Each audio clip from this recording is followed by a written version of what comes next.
God, that's just disgusting. It's pretty pathetic. That's years of no self-love.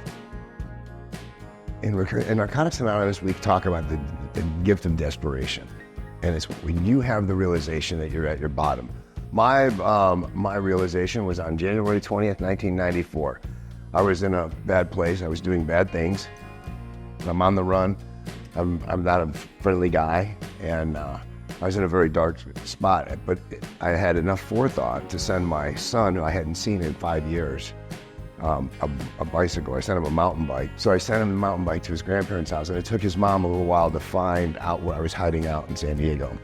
So I get this phone call. And so I didn't want to answer the phone. So the guy that owned the house, he answered the phone. He says, "The phone's for you." I said, "I don't want to talk to him." He said, "It's your boy." And like the whole world stopped in that moment. I was like, reaching down and picking up the phone, and I said, "Hello?" Now he was 8 when he went to his grandparents' house. And all of a sudden I heard, "Hi, Dad." This deep voice. And everything just shook through me. And I was like, oh my God, what have I done? So we talked for a while, and I couldn't talk. I got all emotional. I hadn't allowed emotion to be a part of my life for years. Couldn't in the things that I was doing. And I slid off the bed onto my knees and hung up that phone, and I wept like a child. I couldn't believe it. Rode over to a friend, and they took me to the detox. And that was January 21st, 1994. I've been clean ever since. Relationship with that kid is good. So that was the turning point. I just got tired of it. And I knew that if I didn't do something, I had no teeth back here, and I could see that like my jaw was starting to, I just don't want to be that old, you know what I mean? Like I didn't want to, I needed to do something. And I had this like partial, and I was like, fumbled with this. I had this hard one, I had a soft one too, but I couldn't eat very well with it. The hard one was the best one to eat with. I was like, fumbled it, it hit the floor and cracked it exactly half. So I had to put tooth glue on one side, tooth glue there, just so I could smile, but I knew I couldn't eat like that. Like, I'm tired of that crap.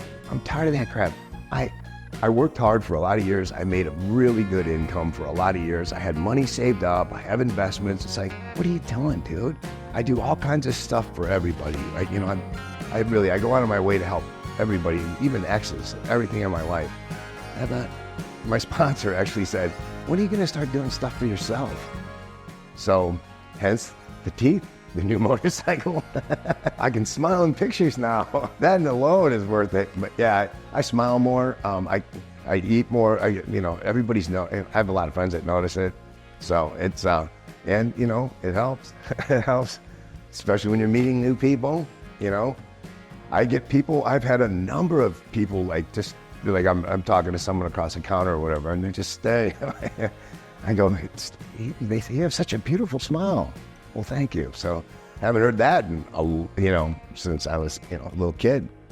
I'm just so grateful. I'm grateful I did it. I really am. And I will be heralding their results, far and wide. Everybody that asks, I tell them,